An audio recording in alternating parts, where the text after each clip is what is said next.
ज्ञानाञ्जनचक्षुरुन्मिलितं येन तस्मै श्रीगुरवे नमः।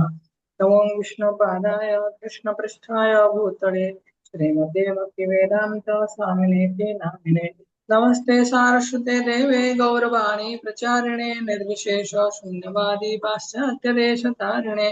जय श्री कृष्ण चैतन्य प्रभु नित्यानंद श्री अद्वैत गदाधर शिवासादि गौर भक्त वृंद।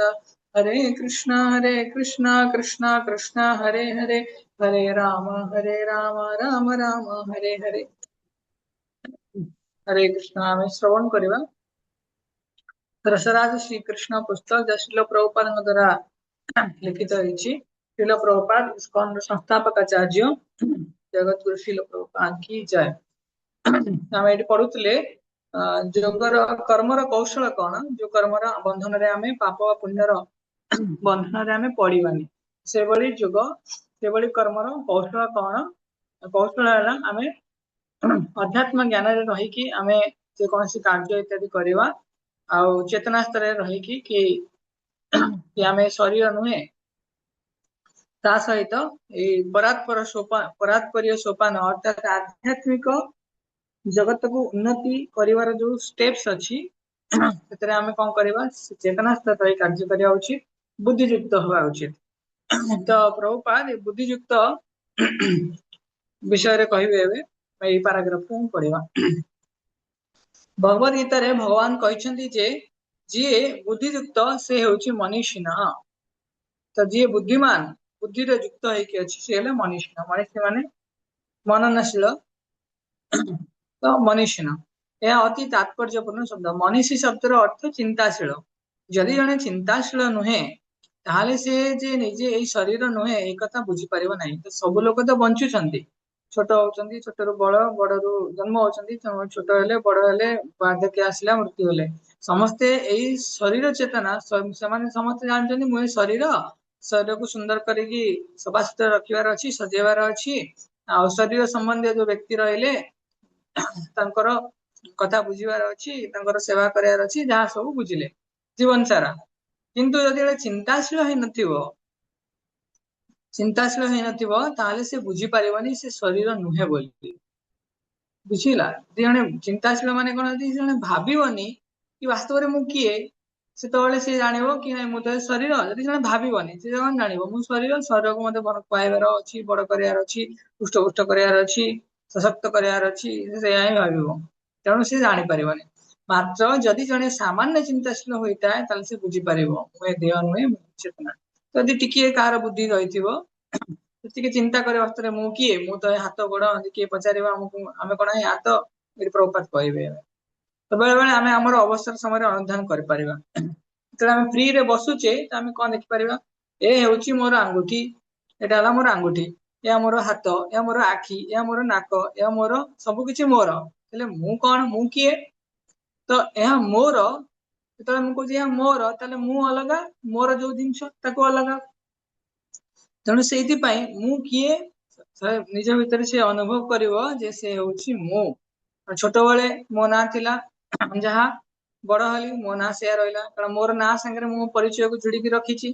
छोट बेले मु जो पिलाटी थिली, बड़ हले मु से पिलाटी, वार्धक्य अवस्था मध्ये मु सेमती रहिबी। तेणु से तो मु मोर जो अस्तित्व से छोटरू मृत्यु पर्यंत से सबले अछि। तेणु मु वास्तव रे किए? तो आउ टिके चिंता करिवा तो सब किछि मोर, मो आखी, मो आंगुठी, मो हाथ, मोर मोर मोर। ताले मु किए? मु हेउची चेतना जे कि यह मोर बोली चिंता करे। तो जी मोर बोली चिंता करे से हेले मु। बुझिला जेमती घरे कहती कि पुअरे तोर देह पार जत्न नबु, तो तू अलगा, तोर देह पा मध्ये अलगा, देह देह अलगा आउ मु अलगा। तो सेति सामान्य साधारण कथा जना पड़े। मृत्यु समय रे आमे देखु से लोकटी चली गला, तो लोकटर शरीर पड़ी रही से लोकटी चली गला, ले किए चली गला जहाँ को आमे 60-70 वर्ष गला जानि परलेनी। तो सी आज चली गला तापय आमे कांदुचे, आउ जहाँ को देखुतिले हसुतिले कांदुतिले जहाँ संगे बुलुतिले खाउतिले पिउतिले सी पड़ी रही। ता एटा गोटे भ्रम। भ्रम माने कोन, माने आम संगे एटा गोटे कोन इंग्लिश रे स्काम हे गला। स्काम माने कोन, आमे जीवन सारा जहाँ को भरण पोषण करथिले से वास्तव रे मु नुहे, जहाँ पे एते पैसा पत्र खर्च करथिले ଯାହାକୁ ଖୁଆଇ ପିଆଇକି ବଡ ମଣିଷ କରୁଥିଲେ ସିଏ ମୁଁ ନୁହଁ, ସେ ହେଲେ ତାର ଶରୀର, ସେ ହେଲେ ମୋର ଶରୀରକୁ ଛୋଟ ବେଳୁ ବଡ ପର୍ଯ୍ୟନ୍ତ ବଢେଇଲେ, ଖୁଆଇଲେ ପିଆଇଲେ ସୁଝେଇଲେ ସବୁ କଲେ, ମଲା ବେଳକୁ ଦେଖିଲା ବେଳକୁ ସିଏ ମୁଁ ନୁହେଁ। ତ ମୁଁ କିଏ ନା ମୁଁ ଆଉ ଗୋଟେ ଲୋକ, ମୁଁ କିଏ ତ ସେ ଜାଣିବା ପାଇଁ ଆମେ ଆଉ ଜାଣିବା ମୁଁ ବାସ୍ତବରେ ମୁଁ ଶରୀର ନୁହେଁ, ତାହେଲେ ମୁଁ ହେଲା ଚେତନା, ଯେ ଶରୀରରେ ବାସ କରିବାରୁ ଶରୀର ଗତିମାନ ହେଇଛି। ତ ଯଦି ମୁଁ ଏ ଦେହ ନୁହେଁ ତାହେଲେ ମୁଁ ଏଇ ଦେହ ପାଇଁ କାମ କାହିଁ କରିବି? ଯଦି ମୁଁ ଶରୀର ନୁହେଁ, 60-70 ବର୍ଷର ଗୋଟେ ବୁଢା ଲୋକ ମରି ଯାଉଛି, ସେ ବୁଢା ଲୋକ ସେ ଶରୀର ନଷ୍ଟ ହେଇଯାଉଛି କିନ୍ତୁ ସେ ଶରୀର ନଥିଲା, 60-70 ବର୍ଷ ସେ ଶରୀରକୁ ହିଁ ପୋଷିଥିଲା। ତେଣୁ ଏହା ଗୋଟେ ବହୁତ ବଡ ଆମ ପାଇଁ ମାୟାର ଛଳନା।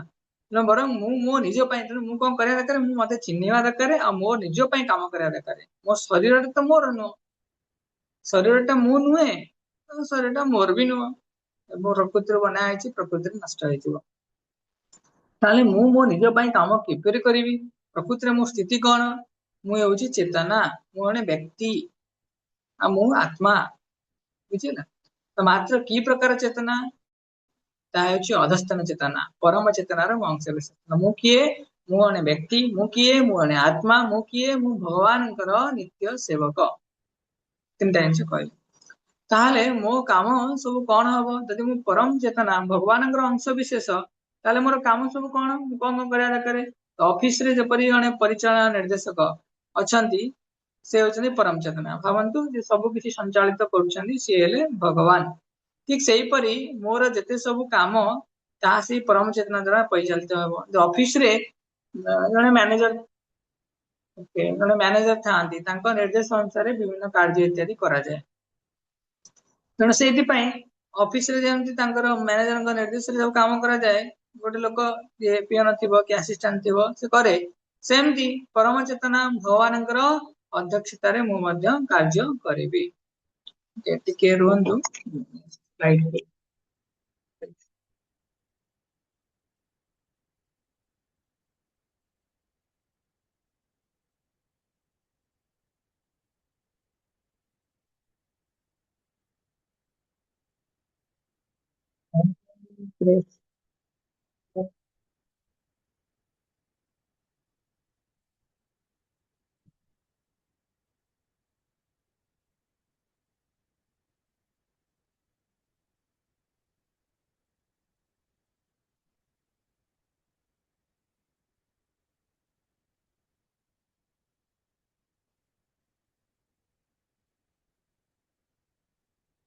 ଆମେ ଏଇଠି ପଢୁଥିଲୁ। ତ ଜଣେ ମ୍ୟାନେଜରଙ୍କ ଅଣ୍ଡରରେ କେତେ ଜଣ ଆସିଷ୍ଟାଣ୍ଟ କାମ କରନ୍ତି, ସେମିତି ଆମେ ପରମ ପୁରୁଷ ଭଗବାନଙ୍କର ଅଂଶ ବିଶେଷ, ଭଗବାନଙ୍କର ଅଧ୍ୟକ୍ଷତାରେ ଆମେ ଭଗବାନଙ୍କର ଅଧ୍ୟକ୍ଷତାରେ ହିଁ କାର୍ଯ୍ୟ କରିବା। ତେଣୁ କର୍ମଚାରୀ ମାନଙ୍କର କୌଣସି ଦାୟିତ୍ୱ ନଥାଏ, ସେମାନେ କେବଳ ନିଜ ନିଜ ଦାୟିତ୍ୱ ନିର୍ବାହ କରିବା କଥା, ତାଙ୍କର କୌଣସି ଦାୟିତ୍ୱ ନାହିଁ। ଅର୍ଥାତ୍ ତାଙ୍କୁ ଯାହା କୁହାଯାଇଥିବ ସେ କେବଳ ସେତିକି କରିବେ। ସାଧୁ କାମ ହେଉ କି ଅସାଧୁ କାମ ଚିନ୍ତା କରିବାର ନାହିଁ। ମିଲିଟାରୀ କ୍ଷେତ୍ରରେ ମଧ୍ୟ କ୍ୟାପ୍ଟେନ ବା କମାଣ୍ଡର କାର୍ଯ୍ୟ ପାଇଁ ନିର୍ଦ୍ଦେଶ ଦିଅନ୍ତି। ମିଲିଟାରୀରେ କିଏ କାମ କରିଥିବ ତ ତାଙ୍କୁ ଯାହା ନିର୍ଦ୍ଦେଶ ତାଙ୍କୁ ହବ ଗୋଟେ ଲୋକକୁ ମାରିବା ପାଇଁ, ସେମାନେ ମାରିଦେବେ। ତ ସେ ମାରିବାଟା ସାଧୁ କି ଅସାଧୁର କାମ, ସେଥିରେ କିଛି ଫରକ ପଡେନି। କାହିଁକି ନିର୍ଦ୍ଦେଶ ଯାହା ଆସିଛି ସେ ଅନୁସାରେ ଆମକୁ କଣ କରିବାର ଅଛି, ପାଳନ କରିବାର ଅଛି। ତ ସେଇ କାମ ସାଧୁ କି ଅସାଧୁ ତାହା ବିଚାର କରେ ନାହିଁ, ସେଥିରେ କିଛି ଯାଏ ଆସେ ନାହିଁ। ତ ସେ କେବଳ ଆଦେଶ ଅନୁସାରେ କାମ କରି ଚାଲେ, ତେବେ ଯାଇ ସେ ହୁଏ ଜଣେ ପ୍ରକୃତ ସୈନିକ। ତ ନିର୍ଦ୍ଦେଶ ଅନୁସାରେ ଯଦି କେହି କାର୍ଯ୍ୟ କରନ୍ତି ତାହେଲେ ବାସ୍ତବରେ ସେ ପ୍ରକୃତ ବ୍ୟକ୍ତି। ତ ସେ ସେଇଭଳି ଉପାୟରେ କାମ କରେ, ପୁରସ୍କାର ମଧ୍ୟ ପାଏ, ସେ ନାମ ଯଶ ସମ୍ମାନ ଲାଭ କରେ, ସେ ତାହାକୁ ଭୃକ୍ଷେପ କରେ ନାହିଁ। କମାଣ୍ଡର ଆଦେଶ ଦିଅନ୍ତି ଯାଅ ଶତ୍ରୁକୁ ସଂହାର କର, ମାନେ ମାରିକି ଆସ। ଆଉ ସୈନିକ ଯଦି ଠିକ ଭାବେ ତାହା ପାଳନ କରେ ତାହେଲେ ପୁରସ୍କୃତ ହୁଏ। ହତ୍ୟା କରିବା ଦ୍ୱାରା ଜଣେ ପୁରସ୍କୃତ ହୁଏ ବୋଲି ତୁମେ ଭାବୁଛ କି? ନା ନା, ସେ ଯେଉଁ କର୍ତ୍ତବ୍ୟ ପାଳନ କରେ ସେଥିଲାଗି ସେ ପୁରସ୍କୃତ ହୁଏ। ତ ସେ କାହାକୁ ମାରିଥିଲା ବୋଲି ତାକୁ ପୁରସ୍କାର ମିଳେନି। ସେ କିନ୍ତୁ ତାଙ୍କର ଯୋଉ କମାଣ୍ଡର ଅଛନ୍ତି, କମାଣ୍ଡରଙ୍କ ନିର୍ଦ୍ଦେଶ ମାନିକି ସେ ମାରିଲା, ସେଥିପାଇଁ ତାଙ୍କୁ ପୁରସ୍କାର ମିଳେ। ଏବେ ଭଗବାନ କଣ କହୁଛନ୍ତି ଶୁଣିବା, ଏଠି ଗୁରୁତ୍ୱପୂର୍ଣ୍ଣ ଜିନିଷ ଆମେ ନୋଟ କରିପାରିବା। ଭଗବତ ଗୀତାରେ ମଧ୍ୟ କର୍ତ୍ତବ୍ୟ ଦାୟରେ ଶତ୍ରୁ ମାନଙ୍କୁ ସଂହାର କରିବା ପାଇଁ ଶ୍ରୀକୃଷ୍ଣ ଅର୍ଜୁନଙ୍କୁ କହିଛନ୍ତି। କୃଷ୍ଣ କହିଲେ ଅର୍ଜୁନଙ୍କୁ, ତୁମେ ସମସ୍ତ ଶତ୍ରୁ ମାନଙ୍କୁ ଦମନ କର ଯୋଉମାନେ କୌରବ ପକ୍ଷରେ ଅଛନ୍ତି। ତ କୃଷ୍ଣ ହେଉଛନ୍ତି କିଏ? ପରମ ଚେତନା, ମାନେ ପରମ ପୁରୁଷ ଭଗବାନ କୃଷ୍ଣ। ଆଉ ଅର୍ଜୁନ ସେଇ ପରମ ଚେତନାର ନିର୍ଦ୍ଦେଶ ଅନୁସାରେ କେବଳ ନିଜର ଦାୟିତ୍ୱ ନିର୍ବାହ କରିବା କଥା। ତ ଅର୍ଜୁନ କଣ କରିବା ଦରକାର ନା, କୃଷ୍ଣ ଯାହା କହୁଛନ୍ତି ସେଇଟା କରିଦେବାର ଅଛି, ସରିଲା। ठीक से परे मु किए मु चेतना परम चेतना अंश विशेष मु कौन कहली मु जने व्यक्ति मु जने आत्मा आ मु जने परम पुरुष भगवान नित्य सेवक ये तीनटा जिन गोटे कथा किंतु अलग अलग स्तर में आम बुझुचे तेणु कौन करा दरकार ना भगवान जहाँ निर्देश दौरान श्री कृष्ण जहाँ निर्देश दौरान केवल मानवर अच्छी सरला तेणु मोर से परम चेतनार इच्छा अनुसार कार्य करने मोर कर्तव्य तो मोर जीवन कर्तव्य कौन यदि आमको पचरा तुम जीवन कर्तव्य कौन ना भगवान कृष्ण इच्छा अनुसार कार्य करवा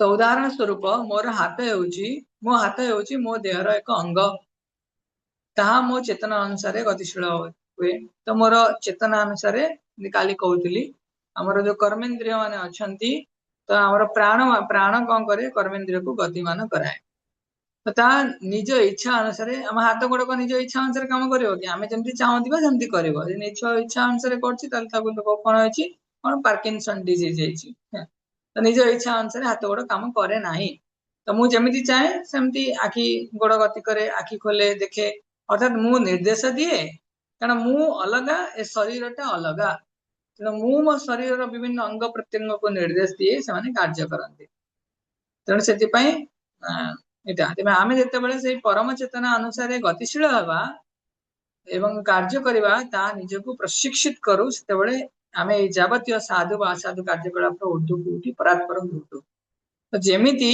मु शरीर ठारू भिन्न मु शरीर को निर्देश शरीर विभिन्न अंग प्रत्यंग को निर्देश दिए विभिन्न कार्य करने सेमिति आमे परम चेतना भगवान कृष्णकर अंश विशेष तो आमे कौन करवा भगवान जो निर्देश प्रदान करमको ग्रहण करके कार्य करवा दरकार ताहले कौन हम समस्त प्रकार साधु व असाधु कार्यकलाप आम मुक्त हो पार कर्मर बंधन आमको लगे ना उदाहरण स्वरूप आम ब्राकेट कर लिखा सैनिक सैनिकर उदाहरण आम बुझिले सैनिक देश सेवा लोक मारी दौची कि पुरस्कार मिलूँ से लोक जो गाँव में आसिक क्या बंदूक फुटे दौची पुलिस आसिक बांधिकी नहीं जाऊँ कहीं ना से देश सेवा से कौन जन सैनिक जड़े उन्नत अधिकारी निर्देश रे सी गुली मारता एवं किंतु निजर इच्छा अनुसार गुली मार्ची तेणु यदि उन्नत स्थिति जड़े व्यक्ति निर्देश आम पालन करती आम विशेष कर भगवान निर्देश पालन करते आम कौन कर्मर बंधन में पड़ा ना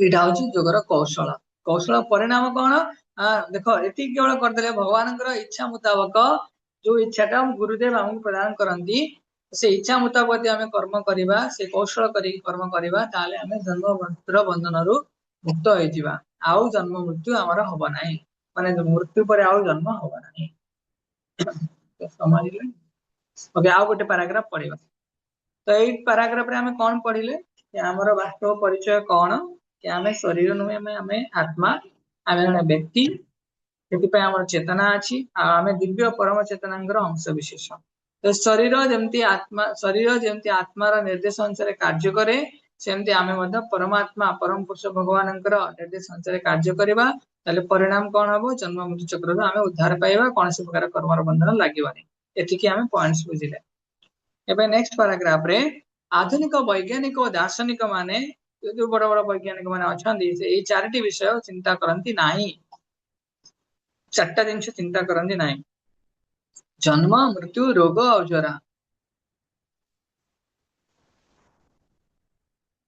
जन्म जन्म है तो कहीं से केमती जन्म होची कौन होची मृत्यु केमती आसुची रोग केमती होची बुढ़ापा केमती आसुची से माने ए सब को एड़ाई दियंती से माने कौन कहती ओहो आस खुशी मजा करवा है किए काली देखी आज आनंद रे समस्त रुह से स्लोगान से माने दियंती बी हैव कौन ईट स्लीप एंड बी मेरी तो जीवन को उपभोग करवा कहीं जन्म मृत्यु जरा व्याधि यह कौन करे आमर उपभोगर मात्रा को कम कर दिए किंतु आधुनिक वैज्ञानिक कौन जो माने वस्तुवादी जो माने दुनिया को सब किसी बोली भावी दियंती आ मनुष्य जीवन को भोग कर गोटे उपकरण भावती तो से कौन भावती जन्म मृत्यु जरा व्याधि विषय भावना केवल भोग कर संसार को तुम भोग कर चल किए कहती वैज्ञानिक माने भक्त माने कहती वैज्ञानिक माने प्रकृत में जन्म मृत्यु रोग जरा ये बंधन ताहार यथार्थ समाधान खोजी पाइबा मनुष्य जीवन उद्दिष्ट वास्तव में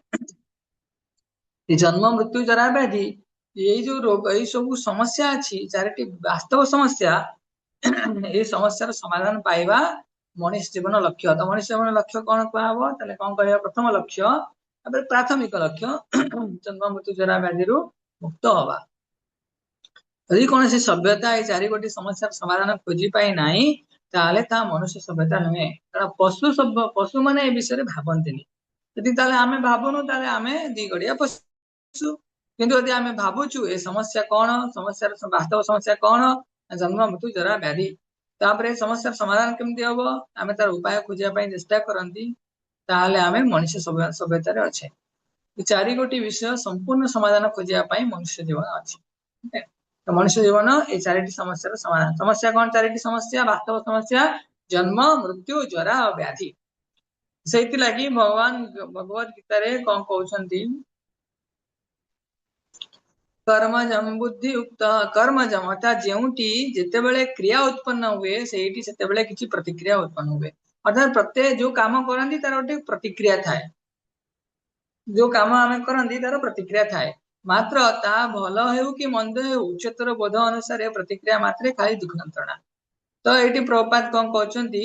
ଏଇ ଦୁନିଆରେ ଯୋଉଟା ଭଲ ବୋଲି ଆମେ କହୁଛେ, ଯୋଉଟା ଭଲ ଆମେ ଭୋଗ କଲେ, କିଛି ଭଲ ଖାଇଲେ ପିନ୍ଧିଲେ, କିଛି ଭଲ ସ୍ପର୍ଶ କଲେ, କି ଭଲ ସେ ଭଲ ପ୍ରଶଂସା ପାଇଲେ, ଏ ଦୁନିଆରେ ଯେତେ ସବୁ ଭଲ ଜିନିଷ ଅଛି ଆଉ ଯେତେ ସବୁ ଖରାପ କଥା ଅଛି, ମାନେ ଖରାପ ଜିନିଷ ଅଛି, ସବୁ ଦିଟା ଆଗ ଖରାପ। କୋଉ ଅନୁସାରେ? ନା ଉଚ୍ଚତର ବୋଧ ମାନେ ହାଇୟର ଅଣ୍ଡରଷ୍ଟାଣ୍ଡିଂ। ତା ମାନେ ହେଲା ଆଧ୍ୟାତ୍ମିକ ଦୃଷ୍ଟିକୋଣରେ, ଭକ୍ତି ଦୃଷ୍ଟିକୋଣରୁ ଏଇ ଦୁନିଆର ଭଲ ଆଉ ମନ୍ଦ ଦିଟାକ ଯନ୍ତ୍ରଣାଦାୟକ। ଭଲ ଯନ୍ତ୍ରଣାଦାୟକ, ଖରାପ ବି ଯନ୍ତ୍ରଣାଦାୟକ। ଧରାଯାଉ ଯେ ଉତ୍ତମ କାର୍ଯ୍ୟ ହେତୁ ମୁଁ ଭଲ ଘରେ ଜନ୍ମ ହେଲି, ସୁଦୃଢ ଶରୀର ପାଇଲି, ଉତ୍ତମ ଶିକ୍ଷା, ମାନେ ଭଲ କିଏ ପୁଣ୍ୟ କରିଛି, ଭଲ ପରିବାର ଧନୀ ପରିବାର ଜନ୍ମ ହେଲା, ଭଲ ଶରୀର ପାଇଲା, ଶିକ୍ଷା ପାଇଲା, ଯାବତୀୟ ଭଲ କଥା ମୋ ଠାରେ ରହିଥିଲେ ମଧ୍ୟ ପାର୍ଥିବ ଦୁଃଖ ଯନ୍ତ୍ରଣା ମୁକ୍ତ ବୋଲି କୁହାଯାଇ ପାରିବ ନାହିଁ। କାହିଁକି? ନା ସେ ପାଠ ସାଠ ଭଲ ପଢିଲା, ଭଲ ଘରେ ଜନ୍ମ ହେଲା, ଭଲ ବିଦ୍ୟା ଶିକ୍ଷା କଲା, କି ଭଲ ଧନ ସମ୍ପତ୍ତି ଅର୍ଜନ କଲା, କିନ୍ତୁ ଜନ୍ମ ହେଲା ମାନେ ମରିବ, ତ ଏଇଟା ଦୁଃଖ ଆଣିବ। ଯଦି ରୋଗ ହେଲା କି ବୁଢା ହେଲା ତାହେଲେ ନିଶ୍ଚୟ ଭାବରେ କଷ୍ଟ ପାଇବ। ତ ଭଲ ଦୁନିଆରେ ହେଲେ ମଧ୍ୟ ଏ ଦୁନିଆରେ ଯାହା ଭଲ ଯାହା ଖରାପ ଦିଟାକ ଯନ୍ତ୍ରଣା ପ୍ରଦାନ କରିବ। ମୁଁ ଜଣେ ଧନୀ ସୁନ୍ଦର ଶିକ୍ଷିତ ସମ୍ଭ୍ରାନ୍ତ ମାନେ ଧନୀ ପରିବାର ଜନ୍ମ ହେଇଥିବା ଲୋକ ହେଲେ ମଧ୍ୟ ଜରା ବ୍ୟାଧି ମୃତ୍ୟୁକୁ ମୁଁ ଏଡେଇ ପାରିବି ନାହିଁ। ଜନ୍ମ ତ ହେଇଯାଇଛି, ଜରା ବ୍ୟାଧି ମୃତ୍ୟୁକୁ ଏଡେଇ ପାରିବି ନାହିଁ। ସମୟ ହେଇଗଲାଣି, ଆମେ ଏଇ ଯାକେ ଶ୍ରବଣ କରିବା, କାଲି ଆହୁରି ଆମେ ଆଗକୁ ଶ୍ରବଣ କରିବା। ତ ଏଇ କର୍ମର କୌଶଳ ପରେ ଏଇ ଯୋଉ ଦ୍ୱିତୀୟ ଅଧ୍ୟାୟ ଦ୍ୱିତୀୟ ପାରାଗ୍ରାଫ ପଢିଲେ ଆମେ କଣ ଶିଖିଲେ? କି ଜୀବନର ବାସ୍ତବ ସମସ୍ୟା ହେଲା ଜନ୍ମ ମୃତ୍ୟୁ ଜରା ଆଉ ବ୍ୟାଧି। ଆଧୁନିକ ବୈଜ୍ଞାନିକ ଗଣ ଏଇ ସମସ୍ୟାରୁ ସମାଧାନ ଖୋଜନ୍ତି ନାହିଁ, କିନ୍ତୁ ମଣିଷ ଜୀବନର ଉଦ୍ଦେଶ୍ୟ ଏ ସମସ୍ୟାର ସମାଧାନ କରିବା, ଏତିକି। ତାପରେ ଦ୍ୱିତୀୟରେ ହେଲା ଏଇ ଦୁନିଆ ଏ ଭୌତିକ ଜଗତର ସମସ୍ତ ଭଲ ଏବଂ ଖରାପ କାର୍ଯ୍ୟ, ଖରାପ ପରିସ୍ଥିତି ଯାହା ଆମକୁ ପ୍ରାପ୍ତ ହଉଛି ଦିଟା ଆଗ ଖରାପ। ସେଇଥିପାଇଁ ଆମେ କଣ କରିବା ଦରକାର? ଏଇ ଦୁନିଆର ଭଲ ଆଉ ଖରାପ ଦିଟାରୁ ମୁକ୍ତ ହେଇକି ଭଗବାନଙ୍କର ଭକ୍ତି କରିବାର ଅଛି। ଆଗକୁ ଆମେ ଶୁଣିବା ତ କେମିତି ଭଲ ଜିନିଷ ଏ ଦୁନିଆର ଖରାପ ତା ଆମେ ଯନ୍ତ୍ରଣାଦାୟକ ଆମେ ଶୁଣିଲେ। ଗୋଟେ ଧନୀ ଲୋକ, ସୁନ୍ଦର ଲୋକ, ଶିକ୍ଷିତ ଲୋକ, କିନ୍ତୁ ତାକୁ ବି ରୋଗ ହଉଛି, ତାକୁ ତାର ବୁଢାପା ହଉଛି, ତାର ମଧ୍ୟ ମୃତ୍ୟୁ ହଉଛି, ତ ଯନ୍ତ୍ରଣାଦାୟକ। हरे कृष्णा। श्रील प्रभुपाद की जय। ग्रंथराज श्रीमद् भागवतम की जय। सवेत गौर भक्त वृंद की जय। जय गौर प्रेमानंद। कार किसी प्रश्न अच्छी?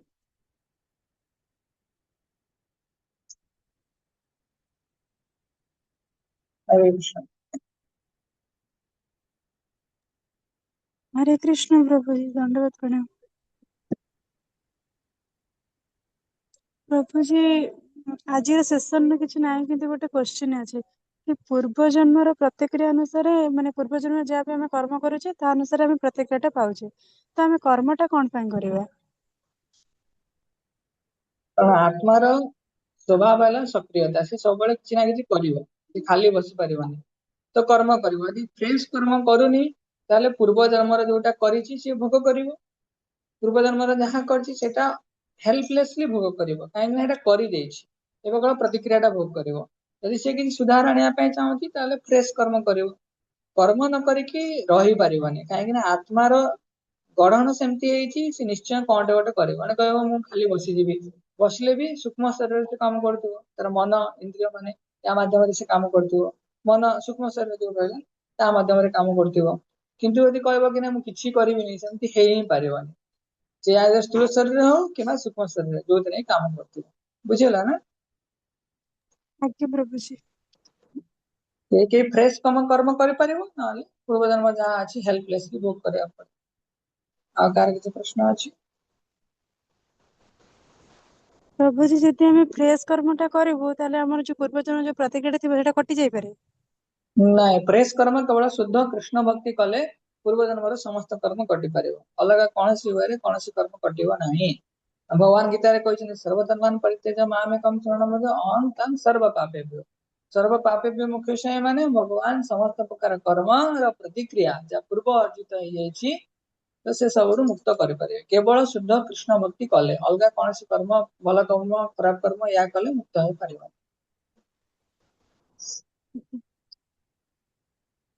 ବୁଝିହେଲା ମତେ? ଆଜ୍ଞା ପ୍ରଭୁଜୀ, ହରେ କୃଷ୍ଣ। ଆଉ କାହାର କିଛି ପ୍ରଶ୍ନ ଅଛି?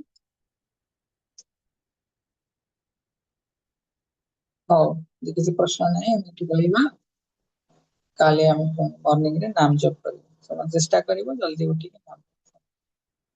हरे कृष्ण गणराज की जय। जगत गुरु प्रभुपाद। वेद गौर भक्त जय। जय गौर प्रभुपाद।